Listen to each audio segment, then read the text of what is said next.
Assalamualaikum warahmatullahi wabarakatuh. Om Swastiastu, Shalom, Nama Budaya, dan Salam Kebajikan. Perkenalkan, nama saya Iwayan Stefan Setiawan dengan NIM 94142239. Di video kali ini saya akan membahas tugas Ekonometrika 1 dengan judul regresi. Baik, selanjutnya ada pengertian. Analisis regresi dalam statistika adalah salah satu metode untuk menentukan hubungan sebab akibat antara satu variabel dengan variabel yang lain. Analisis regresi dipakai secara luas untuk melakukan prediksi dan ramalan. Analisis ini juga digunakan untuk memahami variabel bebas mana saja yang berhubungan dengan variabel terikat, variabel yang paling dominan, dan untuk mengetahui bentuk-bentuk hubungan tersebut.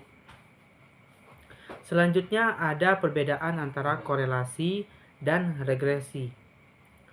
Korelasi adalah suatu teknik analisis statistik untuk mengetahui hubungan suatu variabel dengan variabel lainnya. Sedangkan regresi adalah suatu analisis yang digunakan untuk mengetahui pengaruh dari suatu variabel dengan variabel lainnya.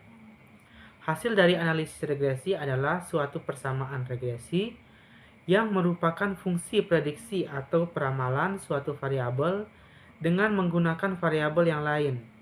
Dengan analisis ini, kita dapat memprediksi perilaku dari variabel dependen dengan menggunakan data variabel independen. Selanjutnya kita masuk ke analisis deskriptif. Ada pengertian deskriptif. Deskriptif adalah jenis tulisan atau penjelasan yang bertujuan menggambarkan suatu objek, peristiwa, atau keadaan secara detail. Fokusnya adalah pada pengamatan dan penggambaran yang jelas, sehingga pembaca dapat membayangkan apa yang dijelaskan.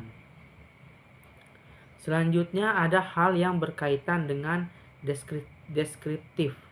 Yang pertama ada tujuan deskriptif. Tulisan yang bertujuan untuk menciptakan gambaran yang jelas tentang apa saja yang digambarkan penulis dalam bentuk pembaca. Penulis akan menggunakan deskriptif terperinci yang menyampaikan detail tentang apa yang digambarkan. Yang kedua ada penelitian deskriptif. Metode penelitian yang digunakan untuk menggambarkan karakteristik, populasi, atau fenomena yang sedang diteliti.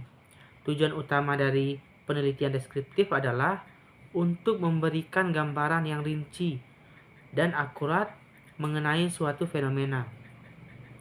Yang ketiga ada analisis deskriptif. Metode penelitian yang dilakukan dengan cara mengumpulkan data-data sesuai dengan yang sebenarnya. Kemudian data-data tersebut disusun, diolah, dan dianalisis. Selanjutnya kita masuk ke tujuan penelitian komparatif. Yang pertama, untuk membandingkan persamaan dan perbedaan dua atau lebih fakta dan sifat-sifat objek yang diteliti berdasarkan kerangka pemikiran tertentu. Yang kedua, untuk membuat generalisasi tingkat perbandingan berdasarkan cara pandang atau kerangka berpikir tertentu. Yang ketiga, untuk bisa menentukan mana yang lebih baik atau mana yang sebaiknya dipilih. Yang keempat, untuk menyelidiki kemungkinan hubungan sebab akibat dengan berdasarkan pengamatan terhadap akibat yang ada dan mencari kembali faktor yang mungkin menjadi penyebab melalui data tertentu.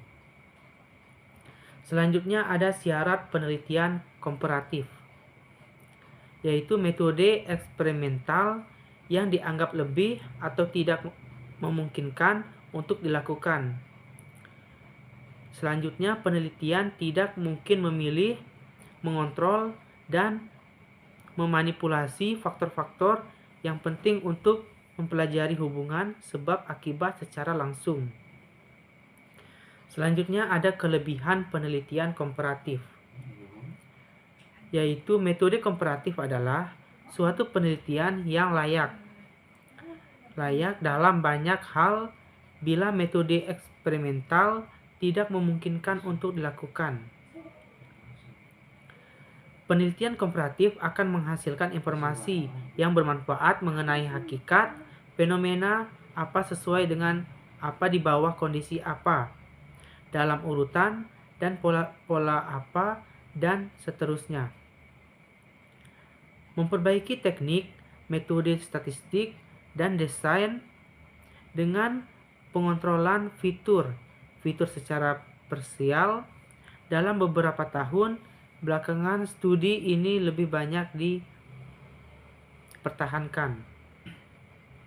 Selanjutnya yang terakhir ada kelemahan penelitian komparatif, yaitu kelemahan utama desain penelitian komparatif adalah tidak adanya kontrol terhadap variabel bebas, kesulitan dalam menentukan faktor penyebab yang relevan yang secara aktual, termasuk di antara banyak faktor di bawah penelitian. Selanjutnya kesulitan bahwa tidak ada faktor tunggal yang menyebabkan suatu hasil, tapi merupakan kombinasi dan interaksi dan berbagai faktor yang berkaitan di bawah kondisi tertentu untuk menghasilkan hasil yang ditentukan. Demikian video yang saya buat dengan tugas ekonometrika. Kurang dan lebihnya saya mohon maaf. Saya akhiri dengan wassalamualaikum warahmatullahi wabarakatuh. Om Santi Santi Santi Om.